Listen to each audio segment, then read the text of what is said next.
Robert Sherman in Israel, thank you. Let's bring in News Nation senior national security contributor Lieutenant General Richard Newton, former U.S. Air Force Assistant Vice Chief of Staff. Let's start with the situation between Iran and Israel and this ceasefire, which does appear to be holding. The president says, I said Iran cannot have a nuclear weapon. He said it 15 years ago. That remains true. And he says, as to the war, we think it's over. I don't think they want to go back at one another.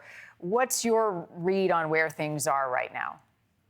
Well, excellent reporting by Robert, by the way. The Wall Street Journal had an interesting piece this morning, and I'm going to borrow from it just a little bit. Is this a reprieve for Iran or a reckoning for Iran as we move forward in the diplomatic pursuit of the next steps?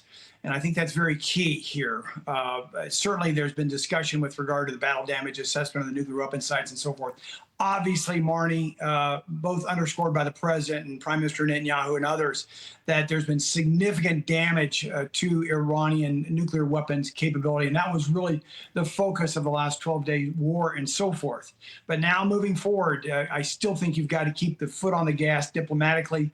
You have to force Iran to accept boots on the ground weapons inspectors, particularly from the IAEA and so forth, to really understand. But nonetheless, I believe Iran is in a survival mode right now, and the United States and particularly Israel hold all the cards. On Russia and Ukraine, the president says, I'd like to see this come to an end. He's been very public about that. He's in talks with Putin, and he spoke this morning with Zelensky as well. What are your thoughts on where this stands right now? And he also floated the idea, or at least the openness, to supplying Ukraine with these Patriot missiles.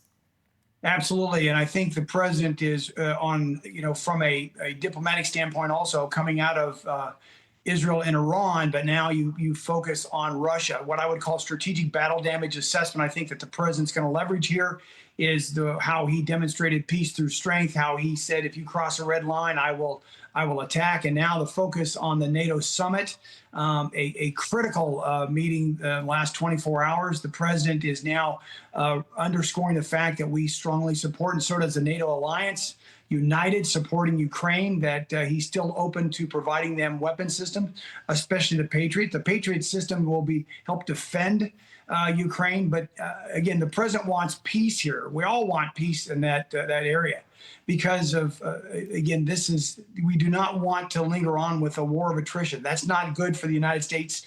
That's not certainly good for the NATO alliance. It's not good for Ukraine. So we'll see. I think we're within the coming weeks in terms of how this plays out now, as perhaps we shift slightly focus from Iran. Now the president is going to aim towards what to do next with regard to Russia. Right. Touting the 12-day war between Israel and Iran, but indicating that the situation between Russia and Ukraine is a much more difficult one to bring this to an end. We were just showing the NATO nations going into this summit. The president, there was some question as to whether or not he supported Article 5, an attack on one, an attack on all. There was a moment in his press conference this morning where he said he was impressed by the love these nations showed for their countries, and it seemed to strike him. And now he is coming away from this summit saying, we are there to support them. I see how much they care. We're going to help them. How big of a news element is that coming out of this summit? The major element, Marnie.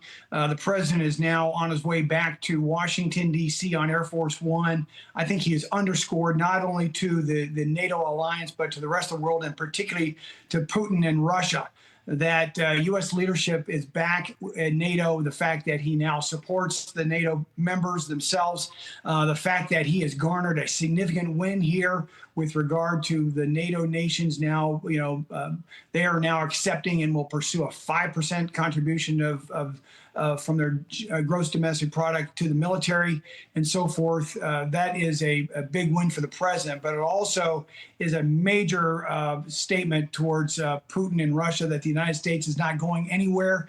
In fact, the United States is going to lead from the front. All right, a lot of news coming out of this NATO summit in the last hour. General Newton, thank you as always, sir.